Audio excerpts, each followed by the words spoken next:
अवधूत चिंतन श्री गुरुदेव दत्त श्री स्वामी समर्थ. हॅलो, मी Priyanka. Welcome back to Priyanka's all content. 8 August 2024 वार गुरुवार रोजी आहे विनायक चतुर्थी. दर महिन्याच्या ज्या चतुर्थी असतात त्यापेक्षा ही श्रावण महिन्यामध्ये जी चतुर्थी येते तिला विनायक चतुर्थी म्हणतात आणि ही खूप खूप खूप प्रभावी अशी चतुर्थी असते. या दिवशी जर तुम्ही दुर्वा गणपती व्रत केलं तर तुमची कितीही कठीणातली कठीण इच्छा असू द्या ती लगेचच पूर्ण होते. इतकी प्रभावी हे व्रत आहे. ते कसं करावं आणि त्याबद्दलची संपूर्ण माहिती आज आपण या व्हिडिओमधून पाहणार आहोत. तत्पूर्वी तुम्ही चॅनलवरती नवीन असाल तर चॅनलला सबस्क्राईब करा. कमेंटमध्ये ओम गणपतये नमः लिहायला विसरू नका किंवा गणपती बाप्पा मोरया लिहायला विसरू नका. दुर्वा गणपती व्रत करण्यामागे एक कथा आहे. अननासूर नावाचा एक राक्षस होता. तो पृथ्वीवरती सर्व लोकांना खूप त्रास द्यायचा. तेव्हा सर्व लोकांनी गणपती बाप्पांची आराधना केली. गणपती बाप्पांना ते म्हटले की आमच्या संकटावरती धावून या. तेव्हा गणपती बाप्पांनी त्या राक्षसाशी खूप तुंब युद्ध केले आणि रागाच्या भरामध्ये गणपती बाप्पांनी त्या राक्षसाला खाऊन टाकले. तो राक्षस जेव्हा गणपती बाप्पांच्या पोटामध्ये गेला की त्याने गणपती बाप्पांना खूप त्रास द्यायला सुरुवात केली. गणपती बाप्पांच्या पूर्ण शरीराची खूप लाही व्हायला लागली. गणपती बाप्पांच्या तोंडामधून सर्व ज्या ज्वाला आहेत त्या बाहेर पडायला लागल्या आणि त्याचा खूप गणपती बाप्पांना त्रास व्हायला लागला. या सर्व त्रासावरती कश्यप ऋषींनी 21 दुर्वांच्या ज्या जुडी आहेत, गाठी आहेत, त्या गणपती बाप्पांना खायला दिल्या आणि 21 दुर्वा गणपती बाप्पांच्या डोक्यावरती ठेवल्या.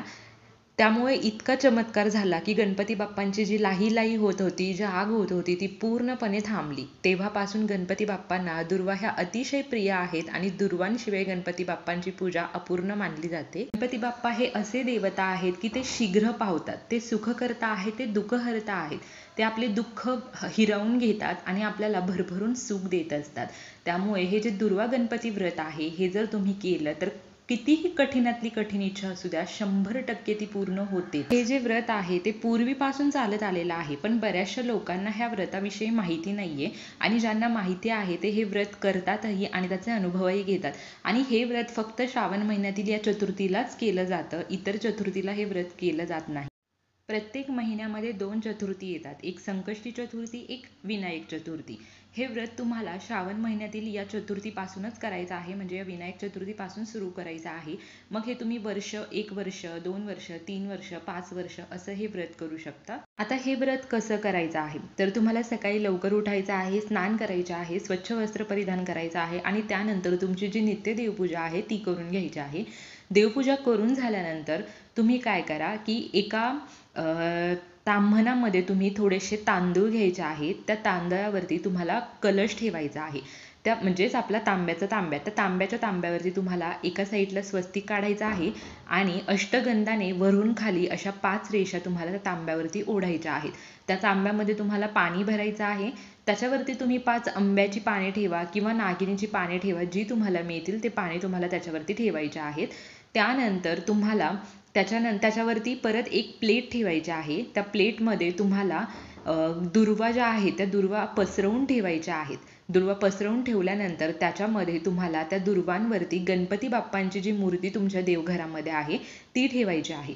ही मूर्ती ठेवण्यापूर्वी गणपती बाप्पांच्या मूर्तीला तुम्ही पाण्याने अभिषेक करा, दुधाने अभिषेक करा, पाण्याने करा किंवा मग पाण्याने, पंचामृतने, पाण्याने अशा प्रकारे अभिषेक करायचा आहे.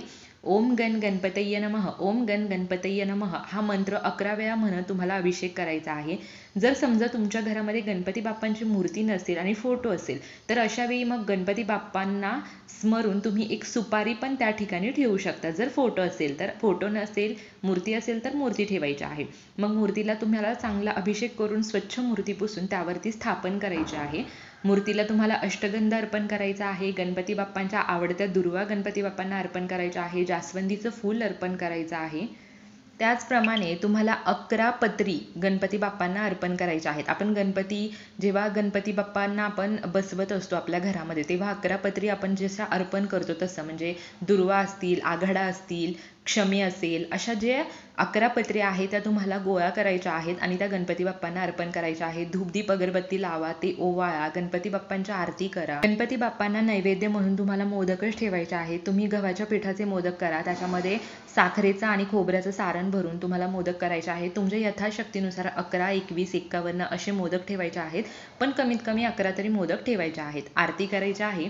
त्यानंतर मी तुम्हाला स्क्रीनवरती दाखवते त्याप्रमाणे प्रार्थना करायची आहे. गणशेखर गणाध्यक्ष गौरीपुत्र गजानन व्रतन संपूर्णता यातू त्वत्प्रसादा दिभानन अशी प्रार्थना तुम्हाला करायची आहे. हे दुर्वा गणपती व्रत असल्यामुळे या पूजेमध्ये, या व्रतामध्ये दुर्वा असणं खूप गरजेचं आहे. दुर्वांशिवाय तुमचं हे व्रत अपूर्णच आहे. दुर्वान तुम्हाला 21 जोडींची दुर्वा गणपती बाप्पांना अर्पण करायची आहे, किंवा मग 21 जोडींचा एक हारही केला जातो तसाही तुम्ही घेऊ शकता, किंवा मग तुम्ही 21 दुर्वा आणून एक एक अशा पद्धतीनेही दुर्वा अर्पण करू शकता. तुमच्या यथाशक्तीनुसार तुम्ही दुर्वा अर्पण करायच्या आहेत. दुसरी गोष्ट म्हणजे तुम्हाला या दिवशी उपवास करायचा आहे. उपवासामध्ये तुम्ही फळे, राजगिरा असे पदार्थ खाऊन उपवास करायचा आहे, आणि हा उपवास तुम्हाला नंतर दुसऱ्या दिवशी सोडायचा आहे. पण चतुर्थीला उपवास करत असतो आणि पंचमीच्या दिवशी नागपंचमीची पूजा करून नंतर उपवास सोडत असतो. त्या पद्धतीने तुम्हाला उपवास करायचा आहे. तुम्हाला राजगिरा, फळे असे पदार्थ खाऊन उपवास करायचा आहे. तुम्ही तिखट शक्यतो खाऊ नका. आणि ज्या दुर्वा आहेत त्या दुर्वा तुम्हाला अर्पण करायच्याच आहेत, कारण दुर्वा जर स्किप केल्या तर हे दुर्वा गणपती व्रत असल्यामुळे तुमचं ते व्रत पूर्ण होणार नाही. त्यामुळे दुर्वा तुम्हाला अर्पण करायच्याच आहेत. दुर्वा गणपती बाप्पांच्या चरणी अर्पण करू नका, त्या गणपती बाप्पांच्या डोक्यावरती अर्पण करा, किंवा मग गणपती बाप्पांच्या शेजारी ठेवा, पण चरणापाशी ठेवू नका.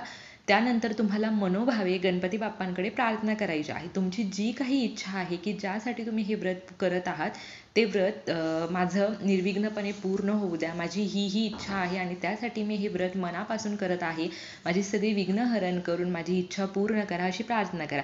किंवा जर तुम्ही कुठल्याच इच्छेसाठी हे व्रत करत नसाल, फक्त आपल्या घरामध्ये जे काही आहे ऑलरेडी देवाने आपल्याला चांगलं दिलेलं आहे ते आपल्या घरात असंच टिकून राहावं, सुख शांती समृद्धी नांदावी, यश राहावं, मंगल कार्य आपल्या घरामध्ये घडावीत, सर्वांची प्रगती व्हावी असा आशीर्वाद तुम्हाला फक्त गणपती बाप्पांकडे मागायचा आहे.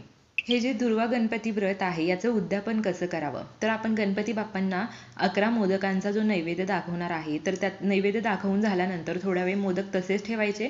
त्यातले 6 मोदक गणपती बाप्पांच्या समोर तसेच ठेवायचे, आणि 5 मोदक जे आहेत ते 5 मोदक तुम्ही तुमच्या कुटुंबातील व्यक्तींना खायला द्यायचे आहेत प्रसाद म्हणून. आणि जेव्हा तुम्ही दुसऱ्या दिवशी उपवास सोडणार आहात तेव्हा जो व्यक्ती हे व्रत करत आहे त्या व्यक्तीने ते 6च्या 6 मोदक आधी खायचे आणि मग तुम्ही जेवण करायचं आहे. आणि त्यानंतर तुम्हाला उद्यापनासाठी फक्त गणपती बाप्पांची जी मूर्ती आहे ती आहे तिथे देवाऱ्यामध्ये स्थापन करायचे आहे.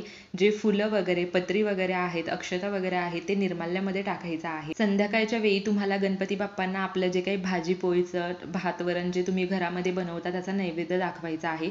असं अगदी साध्या सोप्या पद्धतीने तुम्हाला उद्यापन करायचं आहे. ज्या कोणी व्यक्तींनी हे दुर्वा गणपती व्रत केलेले आहे त्यांना अनुभव आलेच असतील. तुम्ही जर खरंच हे दुर्वा गणपती व्रत केलं असेल, तुम्हाला अनुभव आले असतील तर ते कमेंटमध्ये नक्की शेअर करा.